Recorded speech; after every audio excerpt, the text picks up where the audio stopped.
반갑습니다. 오늘 강의는 제10장 자력 양성의 대지. 먼저 그 9장에서 사요를 강의하는 가운데 자력 양성이 첫째 조항으로 나왔었죠. 그때는 주지, 사요 주지에 대해서 말씀하셨는데 주로 강령되는 의지. 오늘은 대지, 전체적인 주요한 뜻. 그런 뜻으로 자력 양성만 딱 뽑아서 한 번 더 강조해 말씀하신 본문이 오늘 본문입니다. 전 시간하고 내용이 좀 중복되고 또 아무래도 세밀한 강의가 되다 보니까는 조금 어렵게 말하기도 어렵고 듣기도 어렵고 그러지 않나 싶어요. 그런데 자력 양성은 특히 불교계, 불가에서 매우 중요하게 하는 조항입니다.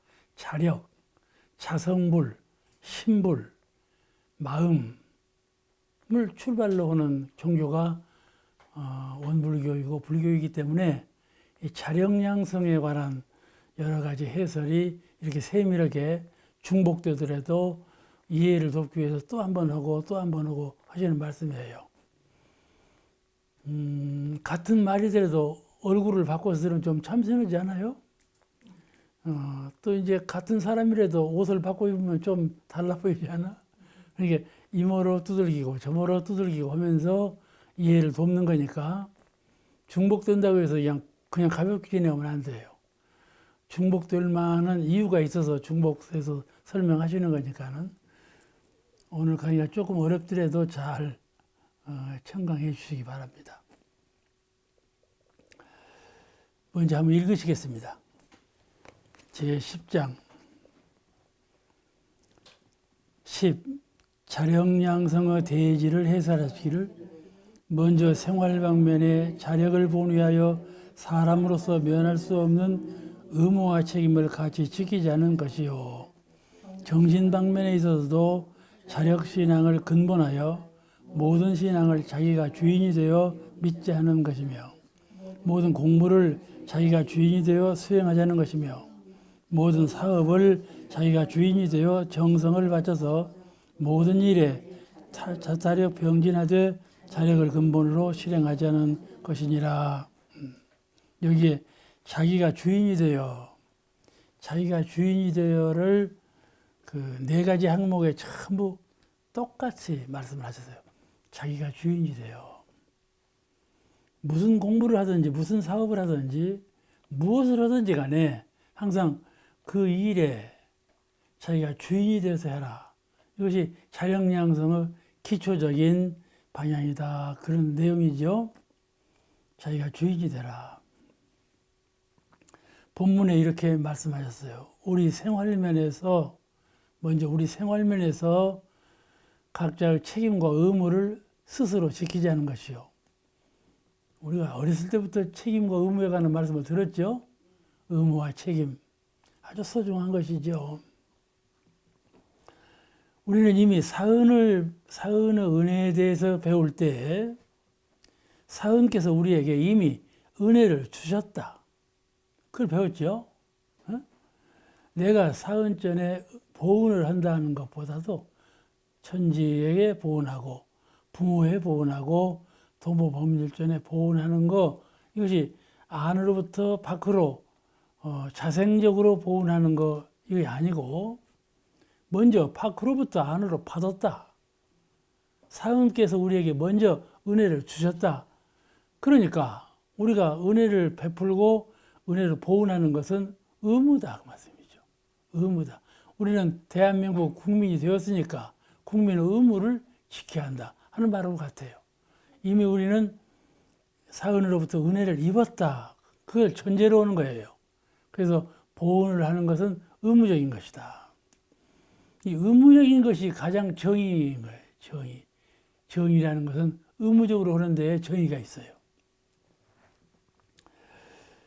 그런데 이미 사은께서 베푸시는 정신적 은혜와 물질적 은혜로 살고 있어.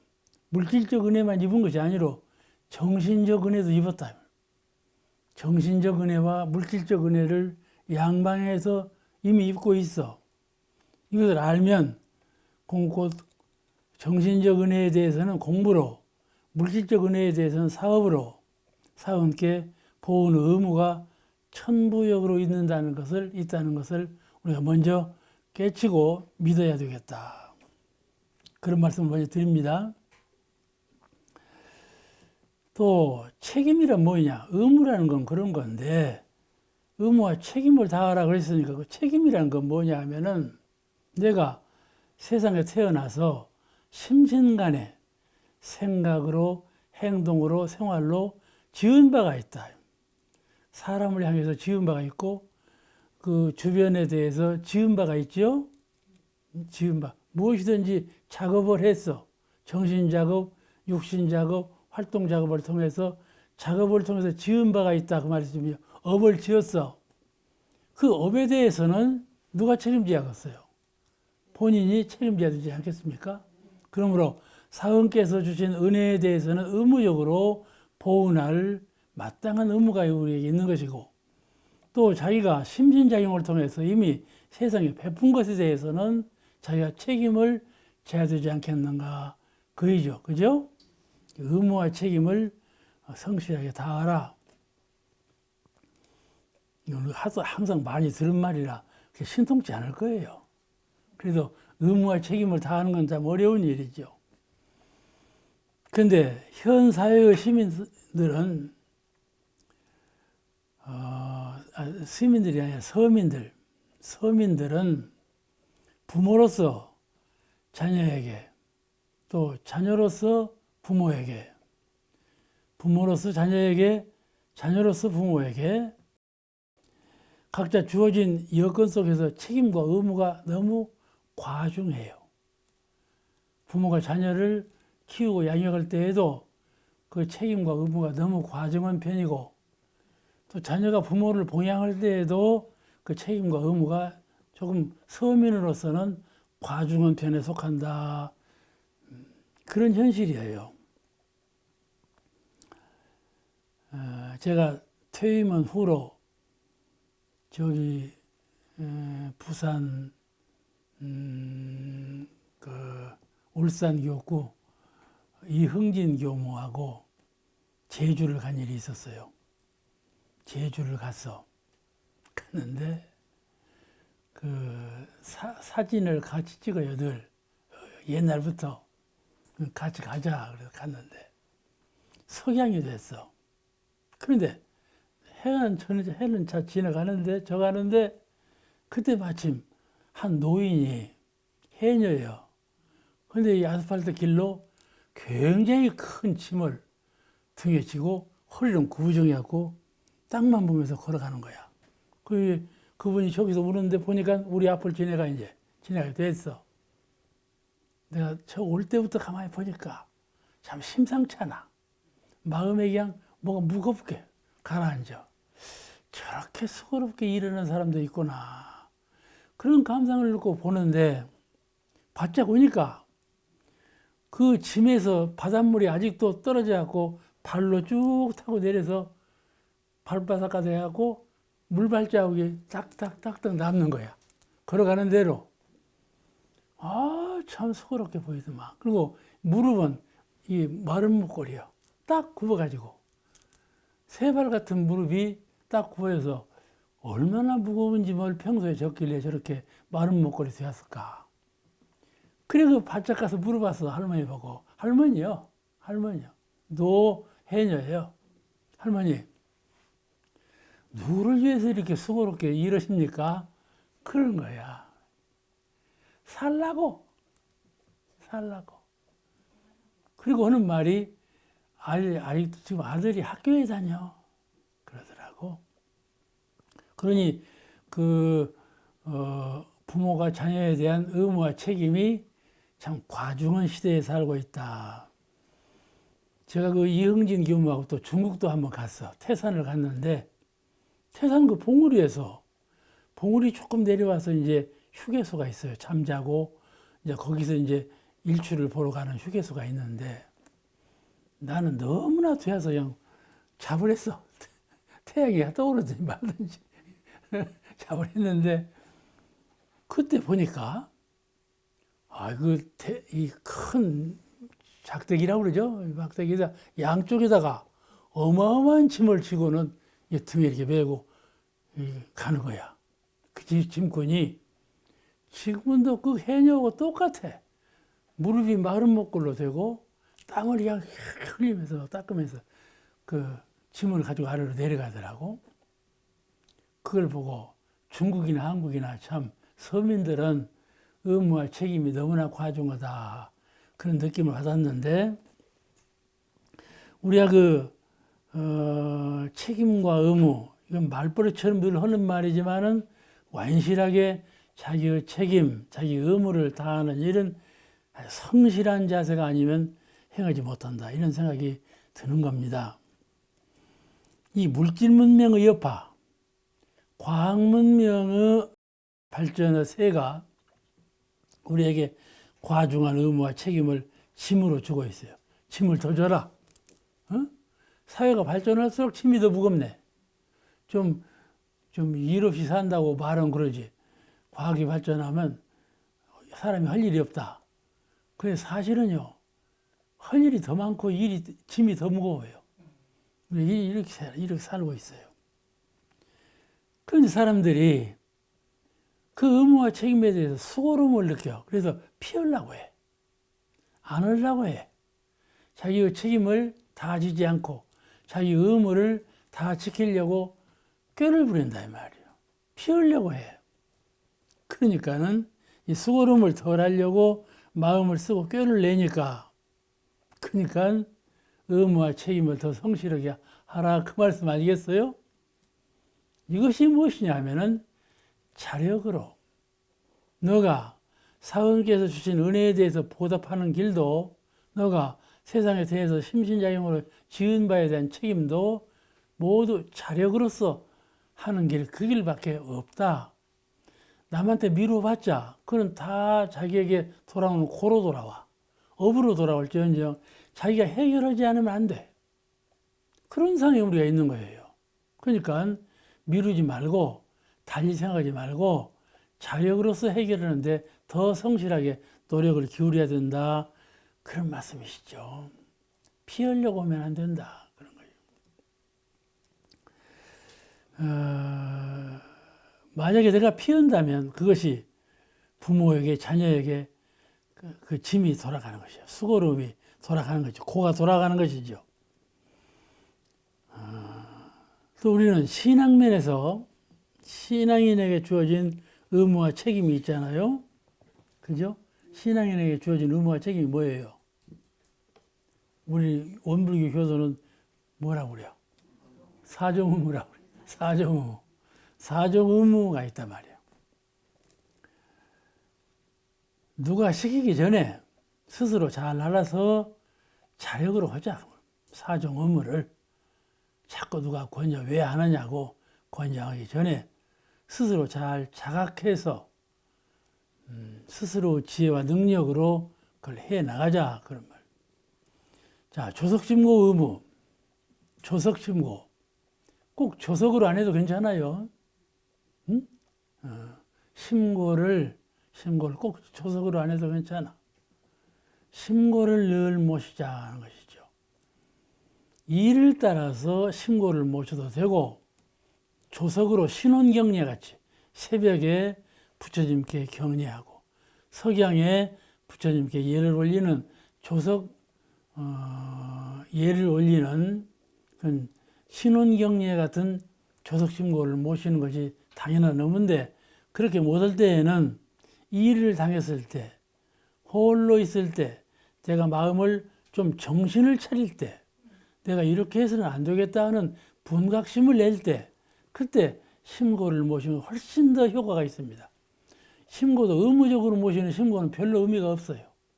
별로. 이건 의무에 속한 것이죠. 조석신고는 의무에 속한 것이지만은 속에서 우러나와야 하는 거예요.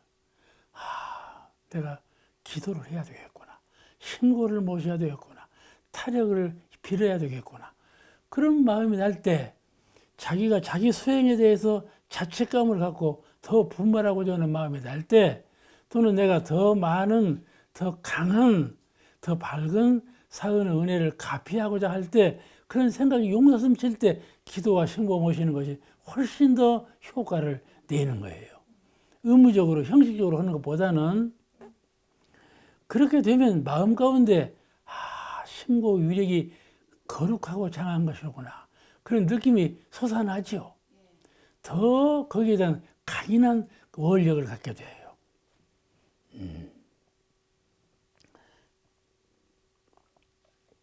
그런데 이 신고를 법신불 법계의 주인 되는 심경으로 내가 법계의 주인이다.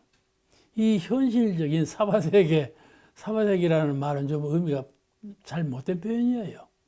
이 현실적인 세계에 국한하지 아니하고 한 차원 딱 벗어난 법계. 법계는 다른 세계가 아니에요. 이 세계가 법계예요. 내가 법으로 마음을 바꾸면 세계가 법계가 되고 내가 사심으로 끓이면 세계는 속된 세계가 되는 것이 그뿐이지 세계가 둘은 아닌 거예요. 그러니까 법계는 진리계를 말하는데 그 법계의 주인이 되자. 우리가 늘 세세상의 주인되요. 그 말하죠. 세세상의 주인되요. 이 말씀이거든. 주인 되는 심경으로 그게 자력이거든요. 주인 되는 심경을 갖는 것은 자력이에요, 바로. 이런 자력을 자꾸 양성해야 주인 되는 심경으로 살 수가 있어요. 자력을 양성하고자 하는 그 마음이 자꾸 죽어가면 주인 심경이 나들 안 해. 마음이 자꾸 커지고 밝아져서 주인의 심경으로 솟아올라야 되는데 자력 양성, 그래 자력 양성이 중요한 거예요. 자력을 키우자. 사람들은 태어날 때 자력은 몰라요. 전혀 태어날 때는 자력을 몰라요. 순전히 타력만 알아요. 도와주세요. 왜 우는 거야? 첫째 우는 것이 뭐 울까지 도와주세요. 추우니까 덮어주세요. 배고프니까 젖을 주세요. 타력에 의존하는 마음으로만 태어났단 말이에요. 이게 차차 철이 들면 이게 아니로구나. 타력으로 출발하는 것이 인생이 아니고 자력으로 원래 출발하는 것이 인생이었구나 이것을 깼죠. 이것이 불교가 가르치는 거예요. 일체유심조, 너 마음 정하는 데 따라서 너 마음 행하는 데 따라서 모든 것이 정해진다. 이걸 가르치는 거예요. 그렇지 않아요? 그러니까 지금 새 마음을 가지면 새 세계가 열리는 거야. 묵은 것 생각할 것이 없어요. 내가 무엇을 과거에 지었나 생각하고 염려할 것이 없어. 지금 딱 단절시켜버리는 거예요. 그 새 마음, 새 세계가 열리는 거 아니냐. 그게 일체유심조 진정한 진리예요. 일체유심조 네가 생각하는 데 따라서 세계가 바뀌고 네가 생각하는 데 따라서 네 인격이 바뀌고 인생이 바뀐다. 이 철학으로 산다면 전에 지은 것을 무서워할 것이 없다 그 말이에요. 무서워할 것이 없다. 태종사님 자녀가 산업부에 가는데 쥐가 지나가니까 딱 쳤는데 쥐가 죽어버렸어. 그냥 얽힐 줄을 몰라. 염려하지 마라. 태종사님께서. 그 태종이 보신 거야. 걱정하지 마라. 새 마음. 거기에 사람이 억눌리면 억눌리는 인생 되는 거야. 아시겠죠? 마음을 딱 새로 잡는 마음. 이 새 마음. 그러면 새 세계가 열리는 것이죠. 이것이 매우 중요한 철학입니다. 내가 이번에 병을 아파보니까 죽을 지경이더라고. 그냥 한 달 보름을 더 아프니까. 이제 두 분이 기도를 해요. 법복을 딱 입고 법당에서 정주하고 기도를 해. 정주하고 기도를 해요. 그러더니 그 두 분이 나한테 깨끗한 두루마기를 갖다 줘서 입히는 거야. 그 꿈을 깼어. 꿈을 깨니까 이 두루마기가 내가 이제 천사가 되어서 죽는다는 두루마기인가? 이 두루마기가 무슨 뜻의 두루마기냐? 내가 한번 연마해 보니까 그 두 분 기도를 모시는 분이 내 남동생 여동생이더라니까. 그 남동생 여동생 덕으로 내가 이번에 깨어났다니까. 활동하게 됐잖아. 꿈이 그렇더라니까. 그러니까 세상 일이라는 것은 생각 차이요. 생각 차이요. 그러니까 우리가 전업을 생각해서 억눌릴 것이 없어요. 마음이라는 것은 지금 이 마음이, 지금 이 생각하는 이 정신, 이 영혼이 그렇게 어둡고 작고 약하고 그런 것이 아니에요. 확연히 열리고 크게 밝고 위력을 함장하고 그런 영혼이다 이 말이에요. 그런 영혼으로 새 생각을 갖는데 어찌 그 앞에 무슨 마장이 있겠어요? 이게 탁 열어야 돼. 극락세계라는 것은 그렇게 오래 가지 않아. 한 생각 탁 여는데 그 자리에 있어. 그럼 우리가 늘 이렇게 해서 일신, 우일신, 늘 새로운 마음으로 이렇게 개척해 가는 것이 우리 인생이라. 그게 불교가 가르치는 일체유심조 철학이에요. 유심조, 마음 먹기에 달린 거예요. 마음 먹기에 달린 거예요. 그러니까 조석심고, 심고라는 것은 마음을 한번 회항하는 거예요. 마음을 한번 결의를 다지는 거예요. 자기를 다지는 거예요, 한번. 이렇게 해보자. 내가 이 길로 가기로 했으니 한 번 더 이렇게 해보자 하는 결의를 다지는 거거든. 그러면 그대로 되는 건 아니겠어요? 제일 중요한 것은 빌지 말고, 의지하지 말고, 자력을 개발을. 이것이 자력신앙이에요. 이게 자력 양성이란 말이죠. 자력 양성을 할 줄 알아야 진정한 불교인이에요. 조석심고도 자력 양성을 하는 뜻에서 조석심고를 모신다 그 말이에요. 참 의지하는 마음으로 하지 말고. 이 말이 무슨 말인 거니? 밖으로 사은께만 의지하지 말고 안으로 자성불, 내 마음 부처님을 일깨우는 거예요. 내 마음 부처님을 일깨우는 거예요. 내 마음 부처님이 자꾸 어두워져. 왜 어두워지는가? 이 육신에 가려워갖고, 육근에 가려워 자꾸 어두워지고, 육근에 가고 자꾸 흔들려. 육근에 가고 자꾸 작아지고. 그러니까 이 작아지고 흔들리고 어두운 마음을 심고를 통해서 탁 해탈해 버린단 말이에요. 그런 마음으로 심고를 모신다 이 말이에요. 자기의 서운을 다지고.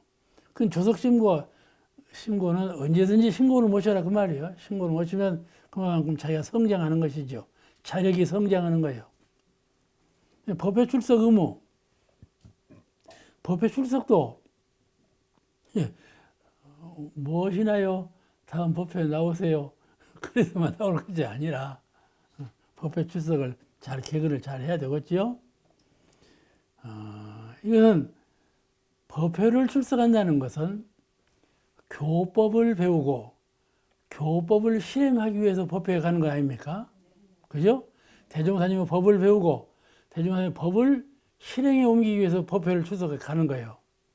그러니까 주인 되어서 하자 그 말이에요.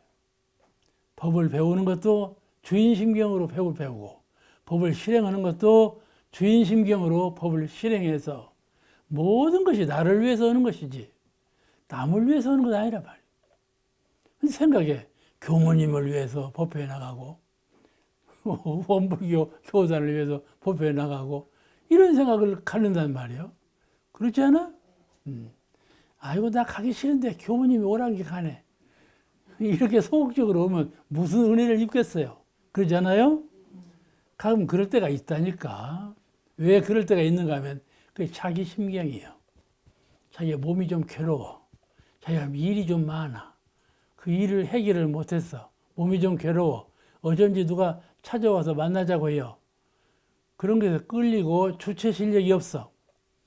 자력이 쓰지 않았어. 법회 출석에 대한 철학이 없어. 그러니까 흔들리고 끌리는 것이죠. 이렇게 되면 법을 배우는 마음, 법을 실행하는 마음이 자꾸 약해지는 것이죠. 한 걸음 약해지면 두 걸음 약해지고 두 걸음 약해지면 세 걸음째 쓰러져요. 꼭 심리가 그런 거예요. 그러니까 자꾸 돋아서 해야 돼요. 보훈 헌공 의무. 지금 의무가 다 바뀌었죠. 옛날은 보험이 다 그렇게 했는데 보훈 헌공 의무로 바뀌었는데 이제 원불교 교단의 주인이 되자 그이지. 우리 교단의 주인이 되자. 광대무량한 낙원 세계를 구현시키기 위해서 우리 교단이 있는 건데, 개인적인 내 생각하는 원불교 교단, 공적인 공인으로서 생각하는 원불교 교단, 공인으로서 원불교 교단을 생각해서 자꾸 교단을 키워야 이런 세계가 되어지지 않겠어요? 우리 교단의 주인이 되자. 이것이 주인이 되어 자력으로 하는 것이죠. 모든 사정 의무를 자력으로 해 나가자. 훨씬 더 기쁘지요. 자력으로 해야 미치지 않는 장사죠. 기쁨이 있는 것이에요. 자력으로 할 때. 자력으로 할 때 기쁨이 있는 거예요. 사양해요. 남이 도와준다고 해서 사양해. 사양해. 남이 사양하는 것을 자꾸 도와줄 필요는 없어요. 그렇잖아요. 내가 가만히 보면요. 원로님들 누가 도와주는 분도 있어요. 근데 그럼 자꾸 사양하는 거야. 그 자꾸 도와주려고 하는 거야. 뭐 그럴 필요가 없는 거예요. 그렇잖아요. 사양하는데 뭐로 도와줘요? 도움을 요청할 때 도와줘야지. 그런 사람은요, 진정 도움을 요청할 때는 어디로 가버려요. 그러잖아요? 입교 여는 의무. 이건 참 어렵더만. 입교 여는 의무가 이건 참 어려워. 아무리 권장을 해도 그거 안 해버리면 그만이에요. 안 해버리면 그만이에요. 근데 이 의무니까 그런 정신을 가지고 있어야 되겠죠. 그런데 우리가 꼭 법회만 나오라고 하는 건 그래 좋은 교화가 아니에요. 그렇지 않아요. 법회에 나오라고 않는다. 여기 있으면서라도 이런 정신으로 살았으면 쓰겠다. 이것이요. 기독교가 이걸 잘하더라고. 원불교보다 훨씬 낫은 점도 있어요. 기독교가. 우리는 법이 세계적인 종교 가운데 자연 으뜸되는 종교라고 하지만은 법을 홍보하는 면에서 훨씬 뒤져 있어요. 발전하지 못했어요. 이 발전하지 못한 법을 참 연구를 많이 해서 연구한 대로 실력대로 이소성대로 개척해 나가야지 옛날 하는 대로 그대로 답습해 나가면 이게 안 되는 얘기예요. 참 작은 일일지라도 남이 하는 거 잘하지는 본받고 내가 할 일을 더 개척하고 이렇게 해서 자꾸 일깨워 나가야 교화가 성장하지 개인적으로나 단체적으로나 교단적으로나 다 마찬가지죠. 이 입교 연원 의무는 안 된다 하지 말고 자꾸 되는 방향으로 노력해 가야 할 겁니다.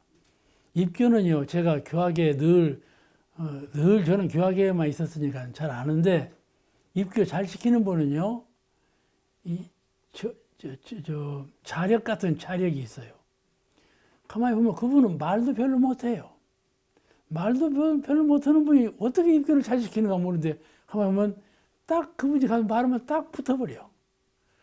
견인력이 있어요. 그러니까 그 속에 갈라지는 신념이에요. 입으로 말하는 것이 아니라 정신으로 말하는 거예요, 그분이. 그러니까 거기 끌리는 거예요. 실행으로 말하고. 그러니까 따라오죠. 난 그런 걸 보고 놀라는데, 입교 연원 의무에 대해서 무슨 말인가, 중생제도, 중생을 제도하는데 주인 정신으로 하자. 주인이 되어서 하자 하는 건데, 중생이 어디 있어요? 다 중생이죠. 중생 아닌 것이 아닌 사람이 없어요. 이게 누구든지 다 거기에 앉혀놓고 꼭 교당에 나오라고 하는 것이 아니라 교법을 전하는 것이죠. 어떻게 전하나? 당신은 이런 환경에서 어떻게 생각을 하고 생활을 하십니까? 묻는 거예요. 그냥 있으면 대화가 안 돼. 당신은 어떻게 합니까? 묻는 거예요. 그러면 잘못하고 있는 것이 확 드러나. 그럴 때 말해주는 거예요. 말해줘. 제가 광주 교구장으로 있을 때 산청 교무님이 교도 4분을 데리고 오셨어. 지금은 이제 다른 교단 교무로 가셨는데 그 교무님 설명이 그래요. 이분은 총 쏘는 사람. 이분은 몰입꾼, 몰아오는 사람. 네 사람을 다 소개를 해요. 그런데 역할이 다 달라. 몰입꾼, 초우수가 다 달라. 근데 이게 한 팀이래. 그래서 교학을 이렇게 잘한다고 저한테 소개를 해요. 그러듯이 이 중생제도라는 것은 누가 따로 있잖아요. 그분이 말이 그래요. 몰입꾼이 하는 말이 그 말이요. 기독교인을 만난대.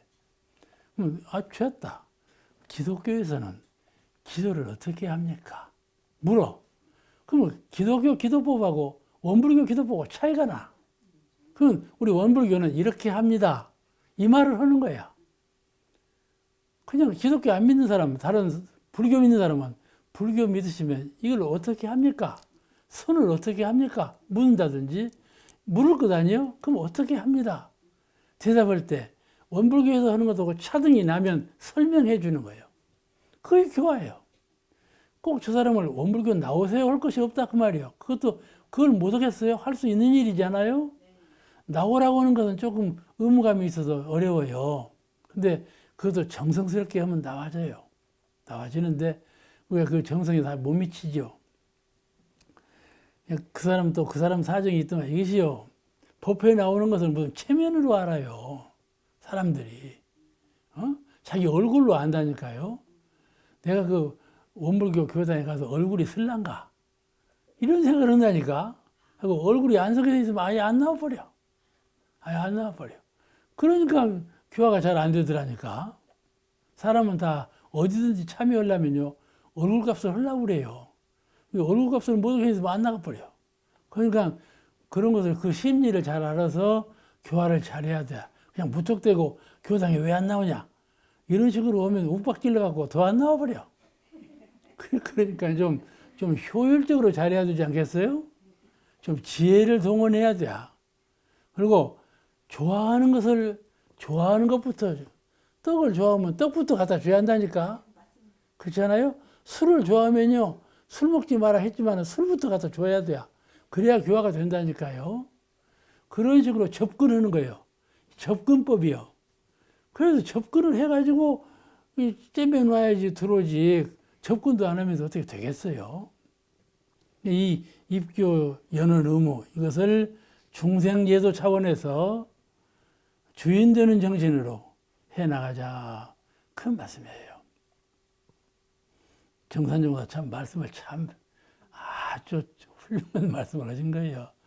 이런 말씀을 누가 했겠어요? 정산종사님이 아니면 하실 분이 없어요. 이 자령양성조항에서 이렇게 세밀하게 이렇게 철저하게 말씀하셨을까? 아주 철학이 농축된 그런 법문이에요. 제가 장수교당 교무 시절에 공타원님하고 용타원님하고 두 어른을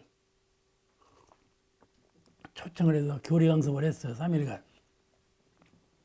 공타원님은 말씀이 참 유창해요. 용타원님은 또 막 유통적이고 두 분이 다 언설로서는 그냥 1인자죠. 두 1인자를 모셔다가 교리 강습을 하는데 나중에 해보면 그럴 일이 아니더만. 용타원님 모시면 용타원님을 모시고 공타원님을 모셔야 하는데 두 어른을 같이 모시니까 그 좀 부작용이 좀 있더라고. 그런데 가만히 보자 공타원님은 참 열변을 해요. 말씀 한마디 한마디가 힘이 있어. 그런데 끝나고 나면 소창도 가고 그러거든요. 안 가요. 공사원님은 딱 당신 방에 앉아서 메모해요. 당신 그 설교안을 놓고 수정하고 보완하고 수정하고 보완하고. 내가 말할 때 이 말을 했는데 이 말에서 대중 이 감흥이 어땠냐? 그걸 보고 수정하는 거야. 그러니까 원불교에서 설교를 제일 잘하는 분이 됐죠. 응? 그러지 않아요? 근데 공사원님 법문에 이런 말씀이 나와.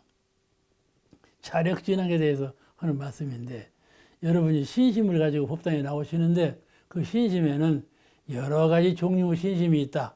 7가지를 설을 해요. 하루살이 신심.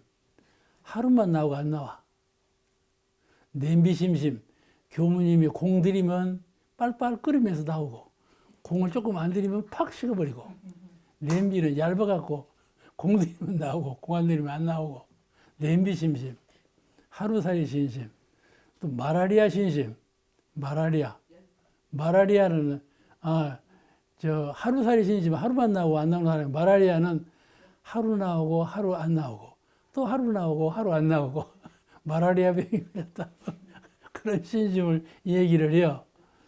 그래서 7가지나 말을 해요. 이게 박장대소로 웃었는데, 제일 좋은 심심을 물레방아 이거는 저절로 흐르는 물에 저절로 누가 시키지 않고 저절로 돌아가. 그런 자력신앙, 그런 심심을 말해서 오늘 이 자력에 대한 말씀이 나오기를 그냥 기억이 나서 그런 말씀인데, 그렇게 자력으로 해야 자기도 이롭고, 자력으로 해야 실행이 옮겨지고, 자력으로 해야 보람이 있잖아요. 느낌이 있어요. 자기가 진급되는 느낌, 자기가 진급이 되고 있는 느낌, 이게 있죠. 저는 하루에 2시간 30분 동안 요새 지금 초무 부근에 있는 배산에 가요. 어쩐지 말이 잘 안 나오고 발에 힘이 없는 거야. 회복기가 너무 오래가. 큰일 났다. 뭘 먹어야 될 건가 하다가, 그러지 않다 싶으면 이제 동생 보고, 나는 매일 배산에 가서 2시간 반 동안 걸으려니까 나오고 싶은 날 나오고 안 나오고 싶으면 나오지 마라. 그랬더니 동생도 매일 나오려한다고 그래요.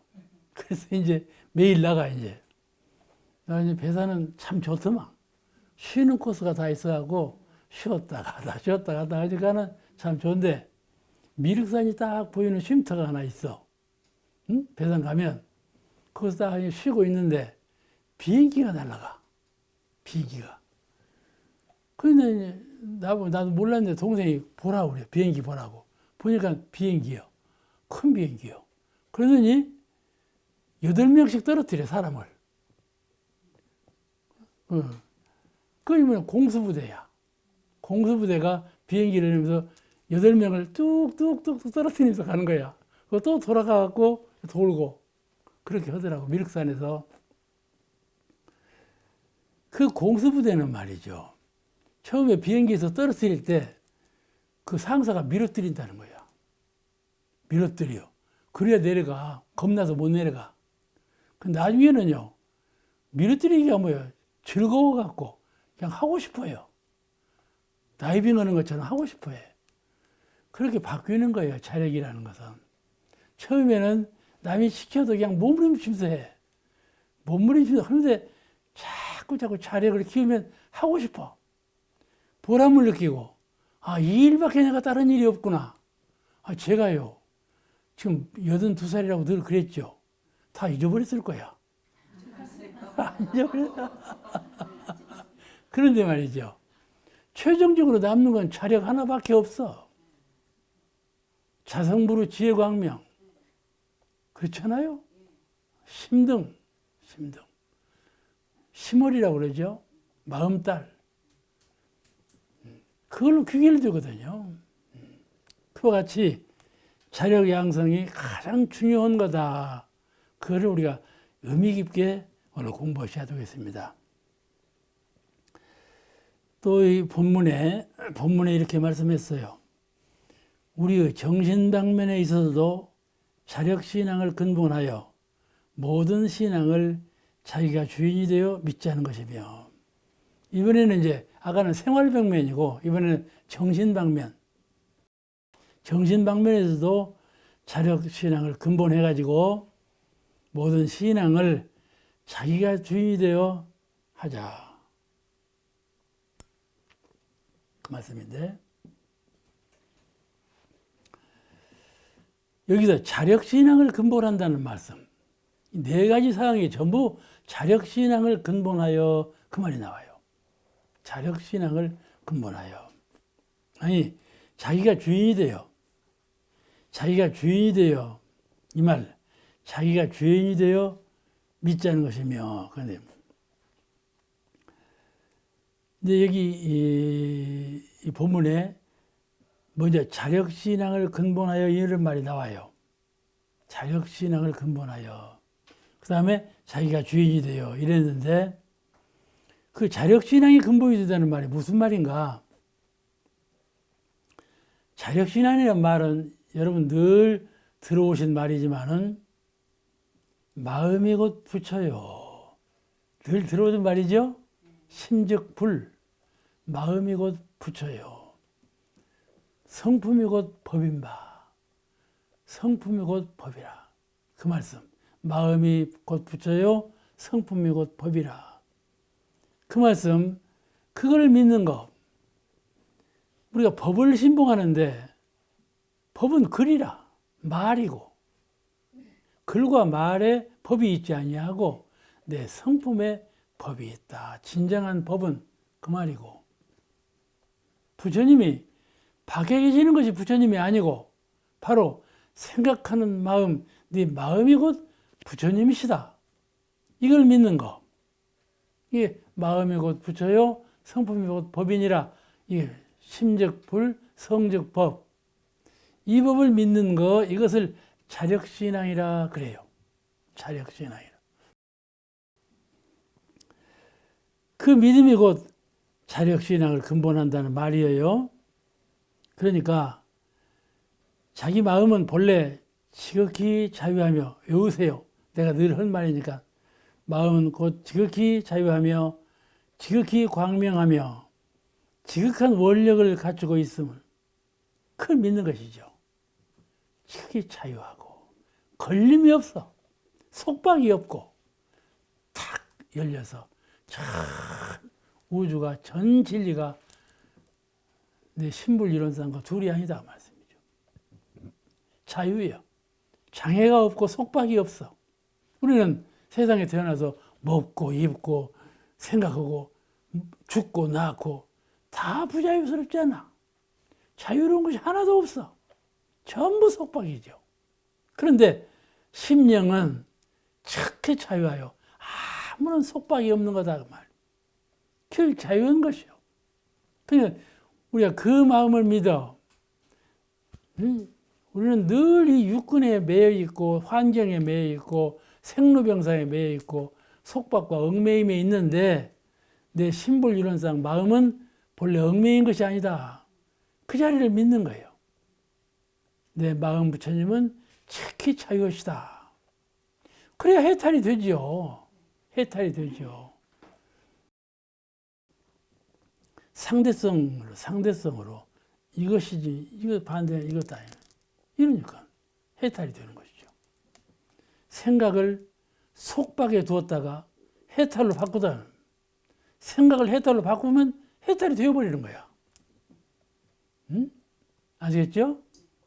해탈이 되어버리는 거야. 생각을 해탈로 바꾸면 해탈이 되어버리는 거야. 이거는 가령 우리가 번뇌가 많아. 새벽에 부는 바람 밤까지 분다는 식으로 한번 번뇌가 일어나면 한정없이 번뇌가 일어나. 탁 멈추고 멈추려고 해도 안 멈춰져. 그때 어떻게 해요? 천지연기하심정 만사유의하심동 천지야 동일체하여 천지동심정 법신청정 본무에 아득회강역부여 태화원기 성일단 사마악주자소며 이 주문을 외우지 않아? 그러면 청정일념으로 탁 바꿔져 버려. 한 생각을 바꾸니까 바꾼 대로 바꿔져 버리는 거예요. 그죠? 일체유심조예요. 바꾸지 못할 이유가 없는데 얽매이면 안 바꿔지는 것이고 해탈하면 바꿔지는 거예요. 그러니까 연불을 하고 선을 닦는 거, 경기가 있을 때는 연불로 대체하고 경기가 없을 때는 선으로 닦아서 청정일념을 자꾸 쌓아가는 거예요. 그렇게 공부를 가르치는 거거든요. 그러니까 우리 마음은 본래 지극히 자유하며 지극히 광명하며 빛이요. 빛이요. 우리 마음은 본래 빛이요. 밝은 빛이란 말씀이죠. 어둠과 빛의 상대적인 빛이 아니고 빛밖에 없는 광명밖에 없는 빛이요. 그렇게 광명하단 말이에요. 가가 없는 빛이요. 심으리라. 가령 허공에 달이 떴어.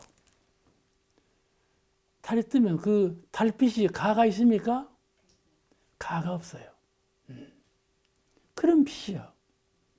그러니까 그냥 태양처럼 그냥 강렬한 그런 빛을 생각하지 말고 아주 고요하고 은은하고 환한 그런 광명, 서늘하고. 그래서 우리가 성품을 가르칠 때 태양을 안 가르쳐. 달을 가르치지. 태양은 뜨겁지 않아. 근데 성품의 광명은 차요. 차. 그러니까 심을 늘 마음달을 말하는 거예요. 달은 차고, 달은요, 형형해요. 이 밤중에 달빛이 확 비치면 그런 빛은 형용할 수가 없어. 무엇이라도 표현을 못 하겠더라고. 그 달로 비춰오는 빛을 가만히 명상해 보면 뭐라고 표현할 수가 없더라고. 그건 아주 형형한 빛을 갖고 있거든. 그래서 우리가 월광이라고 그래요. 심월이라고 그러고. 이런 지극히 광명하며 어둡지 않아. 무명이 없어. 또 위력을 갖추고 있고. 위력을 마음 내는 대로 된단 말이에요. 오늘 세상 일이 어디 그리 되나요? 마음은 마음대로, 세상은 세상대로 그러잖아요? 근데 그러지 않아요. 마음이 형통하고 보면 마음 내는 대로 돼요. 세상 일은. 마음 내는 대로 돼요. 그것이 마음의 위력이에요. 마음의 위력이요. 우리가 공부가 좀 잘 된 것 같죠?